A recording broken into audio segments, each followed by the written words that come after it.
අද හිතුවේ ඔයාලට travel tips ටිකක් කියලා දෙන්න. දැන් ඔයා පළවෙනි වතාවට පිටරට travel එකක් යන්න හිතුවා නම් එයර්පෝට් එකේදී කරන්න දේවල් ටිකක් තියෙනවානේ. steps ටිකක්. අන්න ඒ ටික ගැන අවබෝධයක් දෙන්න එක හොඳයි කියලා තමයි හිතුවේ.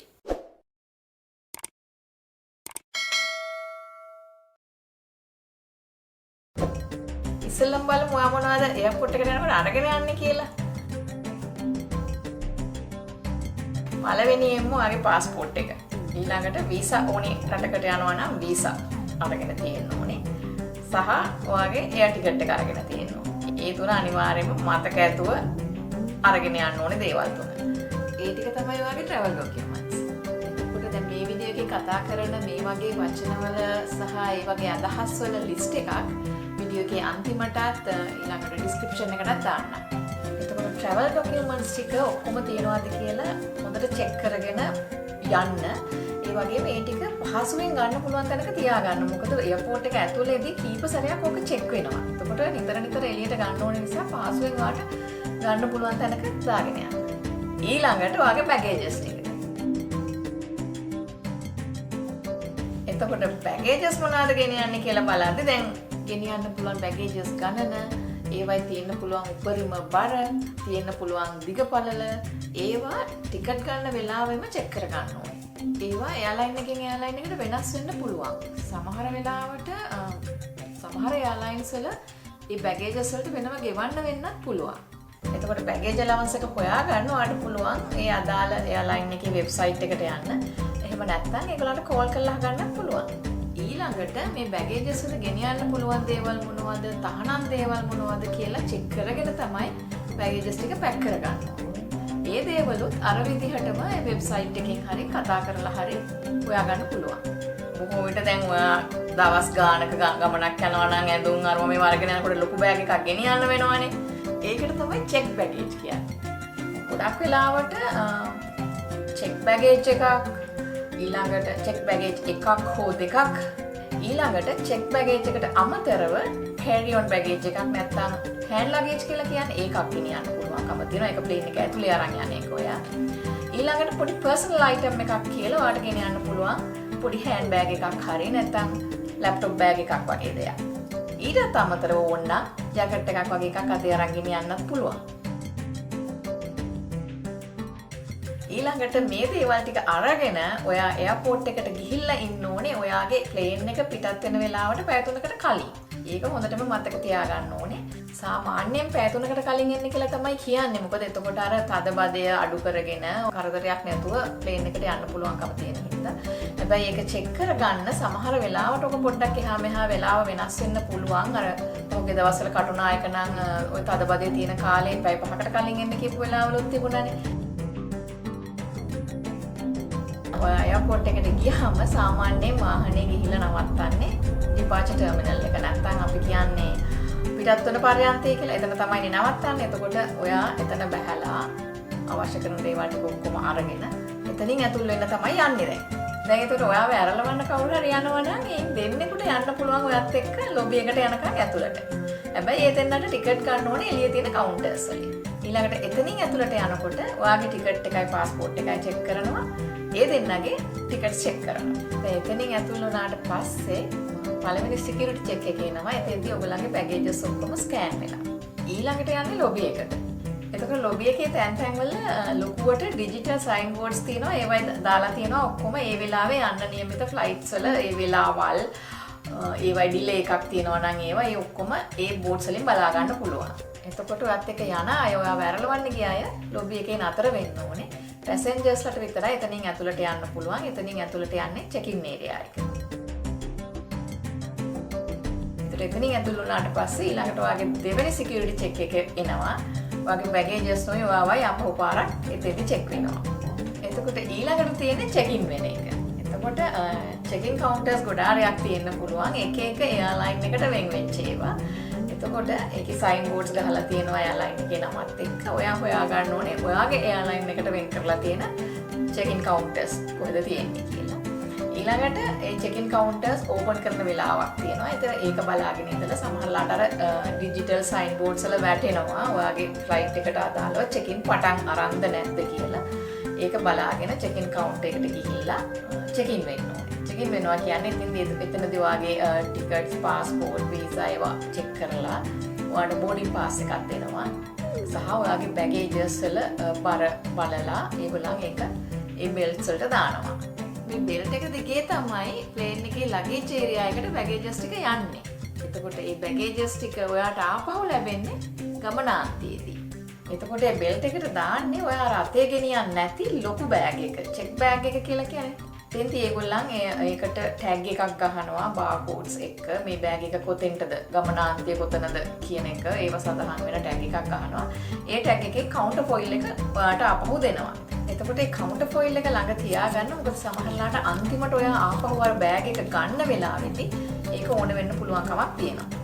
ඊළඟට දැන් අර ලොකු බෑග් එක දැම්මට පස්සේ දැන් ඔයාලගේ ඉතුරු වෙලා තියෙන්නේ ඔයා අතේ ගෙනියන carry on bag එක නැත්තම් hand luggage කියන එකයි. ඔයාගේ hand bag එකක් ගෙනියනවා නම් හරි laptop එකක් හරි jacket එකක් හරි ඒ මොන හරි ඔයා අතේ ගෙනියන්න තියාගත්ත ටික විතරයි ඔයාලඟ දැන් ඉතුරු වෙලා තියෙන්නේ.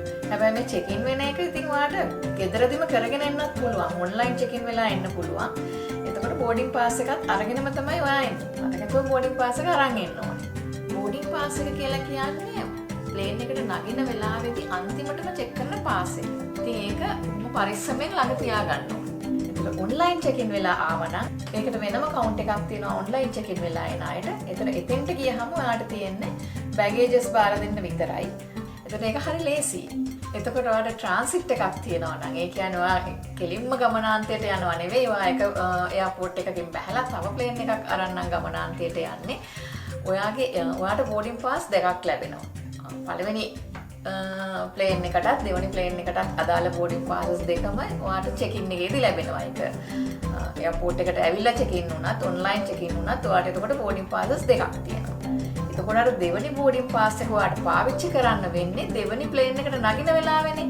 ඒක නිසා ඒක බොහොම පරිස්සමෙන් ළඟ තියාගන්න ඕනේ. දැන් check-in වෙලා ඔක්කොම ටික ඉවර කරගත්තට පස්සේ ඊළඟට යන්න තියෙන්නේ immigration counter එකට. ඒ කියන්නේ අර ආගමන නිගමන නිලධාරීන් ඉන්නේ එතනට.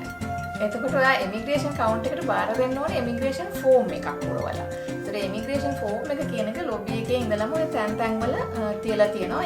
ඒ form එකක් අරගෙන පුරවගෙන යන්න ඕනේ. immigration counter එක ළඟමත් ඒ forms තියෙනවා. ඒතර immigration form එකයි ළඟට ඔයාගේ travel documents ඔයි ඒ කවුන්ටර්ස් වලින් චෙක් වෙනවා. ඉමිග්‍රේෂන් එකේදී මෙන්න මේ වගේ සීල් එකක් තමයි ගහන්නේ. එතකොට ඊළඟට තියෙන්නේ ගේට් එක. ගේට් එක කියන්නේ ඔයා ප්ලේන් එකට යන්න ටර්මිනල් එකෙන් පිටත් වෙන දොරටුව තියෙන ප්‍රදේශය. එතකොට එක එක ප්ලේන් එකට අදාළව ගේට් නම්බර් එකක් තියෙනවා. එතකොට ඔයාගේ ප්ලේන් එකට අදාළ ගේට් නම්බර් එක මොකක්ද කියලා දැනගන්න ඕනේ. ඒක දැනගන්න ඔයාගේ බෝඩින් පාස් එකේ ගේට් නම්බර් එක සඳහන් කරලා තියෙනවා. ඒ වගේම මේ අර තැන් වල ඩිජිටල් සයින් බෝඩ්ස් තියෙනවානේ. ඒවයිනුත් බලා ගන්න පුළුවන් ඔයාගේ ෆ්ලයිට් නම්බර් එකට අදාළව ගේට් නම්බර් එක මොකක්ද? ඒ ගේට් එක අරින්නේ කීයටද? දැනටමත් ගේට් එක ඇරලාද නැද්ද? ඒ විස්තර ඔක්කොම ටික සයින් බෝඩ්ස් වලින් බලා ගන්න පුළුවන්. එහෙම නැත්නම් ඒගොල්ලෝ අනවුන්ස්මන්ට් කරනවා. ඒ අතරතුර ඔයාට පුළුවන් ඒ shops තියෙනවා, කන්න ඕන නම් restaurants තියෙනවා, වාඩි වෙලා ඉන්න තැන් තියෙනවා. ඒ ඔක්කොම තියෙනවා. හැබැයි ප්ලේන් එක පිටත් වෙන්න විනාඩි 45කට කලින් ඔයා යන්න ඕනේ ගේට් එක ළඟට. ඒ වගේම මතක තියාගන්න ඕනේ ප්ලේන් එක යන්න විනාඩි 15කට කලින් ගේට් එක වහනවා. ඊට කලින් අනිවාර්යයෙන්ම යන්න ඕනේ. දැන් මෙතනදී තමයි අන්තිම සිකියුරිටි චෙක් එක වෙන්නේ. එතකොට ඔයා ගෙනියන හැම දෙයක්ම එතන තියෙන ප්ලාස්ටික් ට්‍රේස් වලට දාලා ස්කෑන් එකට යවන්න ඕනේ. එතකොට එතෙන්දී ඔයාගේ බෝඩින් පාස් එක ආපහු ඕන වෙනවා. බෝඩින් පාස් එක ස්කෑන් කරලා තමයි අවතනින් එහාට යවන්නේ. බෝඩින් කියලා කියන්නේ ප්ලේන් එකට නග ගන්න එක නැත්නම් ප්ලේන් එක ලෝඩ් කරගන්න එක.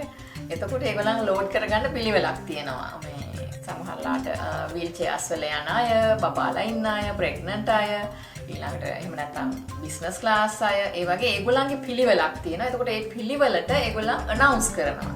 ඒක නිසා ඒ අනවුන්ස්මන්ට් වලට අහුම්කම් දීගෙන ඉන්න ඕනේ. ඔයා කොයි වෙලාවටද යන්න ඕනේ කියලා. ඔන්ලයින් check-in වෙලා ආවනම් ඔයා ළඟ තියෙන්න පුළුවන් ඔයා අරන් ආපු print out එක boarding pass එකේ. ඒතොර ඒක ස්කෑන් කරන්න පුළුවන්. එහෙම නැත්නම් ඔයා ඩවුන්ලෝඩ් කරගෙන තිබුණා නම් ෆෝන් එකට boarding pass එක ඒක ස්කෑන් කරලා යන්න පුළුවන්. හරි. දැන් ඔයා ඇවිදගෙන යන්නේ ප්ලේන් එකට ඇතුල් වෙන්න. බොහෝ වෙලාවට සාමාන්‍යයෙන් තියෙන්නේ ගෙලින්ම ඇවිදගෙන ගිහිල්ලා ප්ලේන් එකට ඇතුල් වෙන්න. හැබැයි සමහර වෙලාවට කලාතුරකින් තියෙන්න පුළුවන් එයාපෝට් එක ඇතුළෙම බස් එකකින් ප්ලේන් එක ළඟට එක්කගෙන යන්නත් පුළුවන්. ඒක බොහොම කලාතුරකින් වෙන දෙයක්. සාමාන්‍යයෙන් වෙන්නේ ගෙලින්ම ඇවිදගෙන ඔයා දන්නේ නැතුව ප්ලේන් එක ඇතුළට ගිහිල්ලා.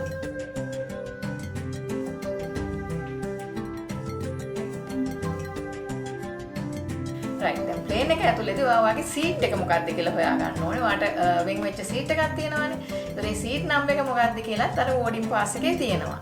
ඒක තියෙන්නේ ඉලක්කමකුයි අපුරකුයි එක්ක. අපි ගත්තොත් 10A කියලා. 10A කියන සීට් එක මොකක්ද කියලා ඔයා හොයාගන්න ඕන. මොකද නැත්තම් 10A, 10B, 10C කියලා සීට් කීපයක් තියෙන්න පුළුවන්. ඒතර ඔයාට අදාළ සීට් එක හොයාගෙන තමයි ඔයා වාඩි වෙන්න ඕන. ඔයාගේ නියන කැරියොන් බෑග් එක උඩ ෂෙල්ෆ් එකට දාන්න පුළුවන්. අනිත් බෑග්ස් ටික ළඟ තියාගන්න පුළුවන්. හැබැයි ඒව කොහොමද තියාගන්නේ, කොයි වෙලාවෙක කොතනද තියෙන්න ඕනේ කියන දේවල් අනවුන්ස්මන්ට්ස් වලින් ඔයාට කියනවා. එතකොට අනවුන්ස්මන්ට්ස් වලට අහුම්කම් දීගෙන ඉන්න ඕනේ. සීට් බෙල්ට්ස් දාන්න කොයි වෙලාවෙද, සීට් බෙල්ට් එක ගලවන්නේ කොයි වෙලාවෙද, ඒව ඔක්කොම අහගෙන ඉන්න ඕනේ. හරි. දැන් ඔයා රෙඩි. යන්නයි හදන්නේ. Safe journey. මේ වීඩියෝ එක ඔයාලට ප්‍රයෝජනවත් වුණා නම් අපිට ලයික් එකක් දාන්න, කමෙන්ට් එකක් දාන්න, යාළුවන්ට බලන්න ෂෙයා කරන්න, අපිව සබ්ස්ක්‍රයිබ් කරලා නැත්නම් සබ්ස්ක්‍රයිබ් කරන්න. ඉතින් ගොඩක් ස්තුතියි බලුවාට. අපි ආයෙත් දවසක හමු වෙමු.